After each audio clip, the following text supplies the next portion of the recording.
everybody to this afternoon to discuss the work of Toni Morrison and Aretha Franklin, two icons, one of literature and the other of music. And we have Dr. Anthony Monteiro, who will share with us how these two come together. Toni Monteiro. I want to say thank you to Judy and Leon and Shaka for having us in their home this beautiful afternoon to talk about what Judy describes as these two icons. Let me just say a few things about why I thought it was necessary to talk about them together. Usually, and unfortunately, we separate the song from literature, or music from literature.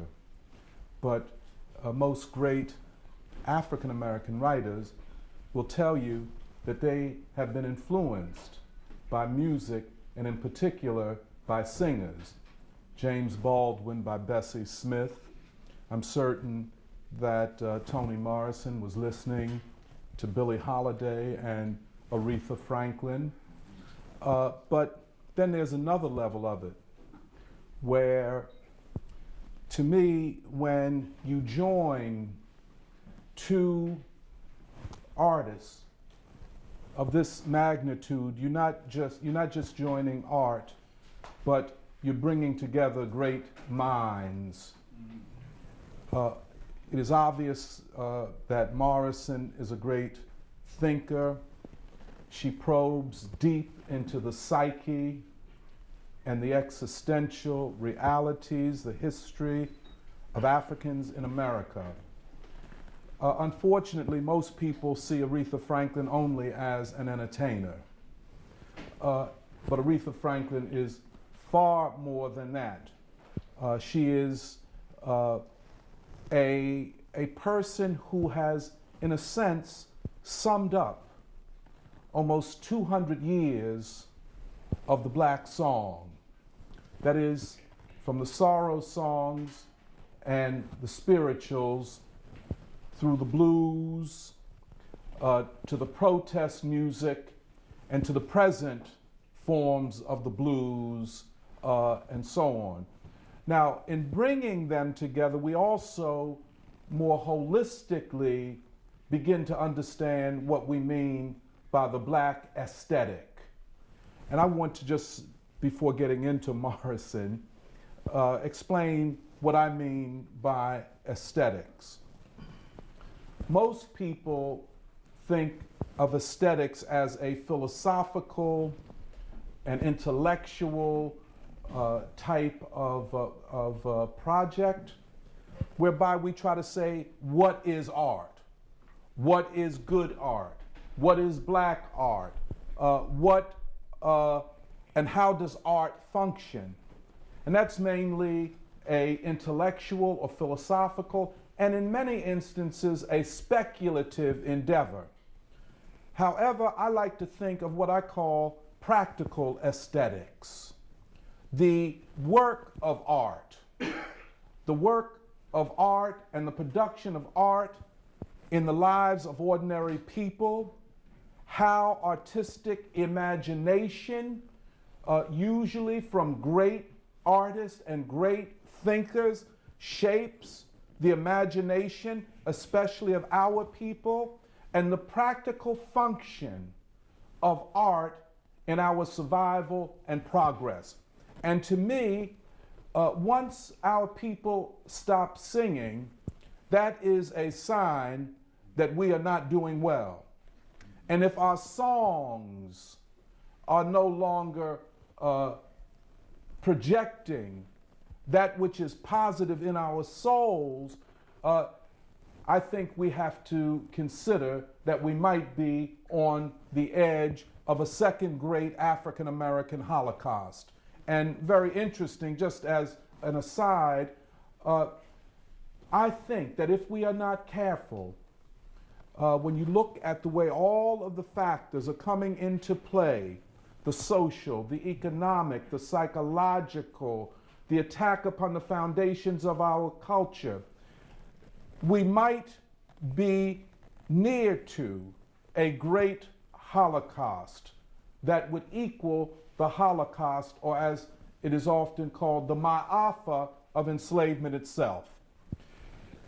But let me now, that's just the introduction and the kind of philosophical framework out of which I operate, and why I think when we look at these things, we could do it holistically. We don't have to separate the song from the literary, or the poetic from the song, or the dramatic from even the social, scientific, or philosophical. I think we can look at these things as holistically. Toni Morrison. You know, Morrison is probably, and she might deny this, our greatest literary figure of the 20th century. She, of course, thinks Jimmy Baldwin is. And I'm not prepared to dispute her on this. They're both great.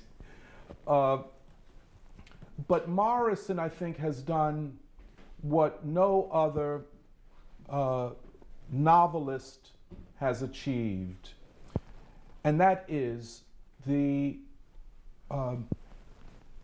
description of and the investigation of Black people as workers. From Beloved and Sethe and Sethe's mother, Nan, the woman who nursed Sethe, the 5 men, Paul D., Sixto, Paul A., Holly, the men who lived at Sweet Home, the plantation, to the women in Cincinnati who came to rescue Sethe from a state of madness. These are working people. They are not slaves, they are enslaved. They are, in Morrison's description, heroic. Sethe, and I'll just say a little bit about the story, I'm certain most of you have read it.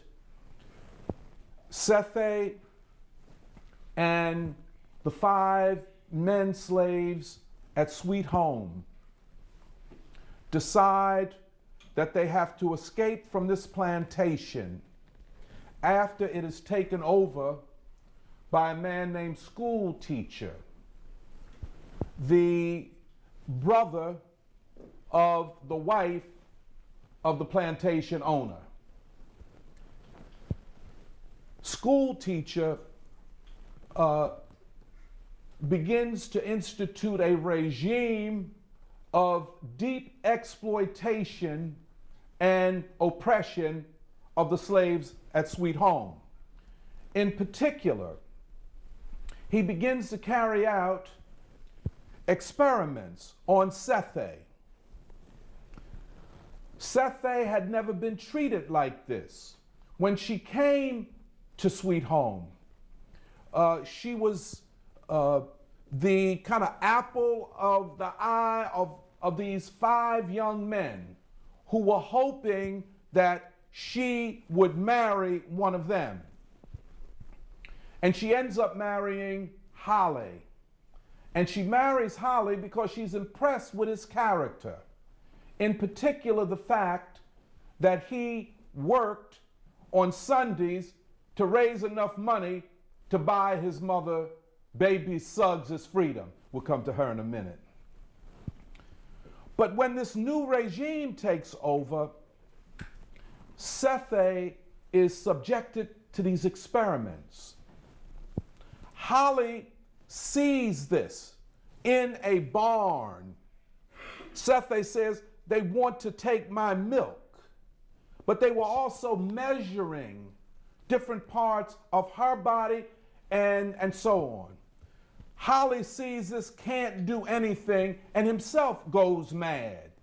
But they decide that under this regime, they have to rebel, they have to escape.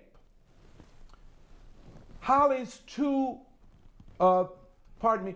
three children go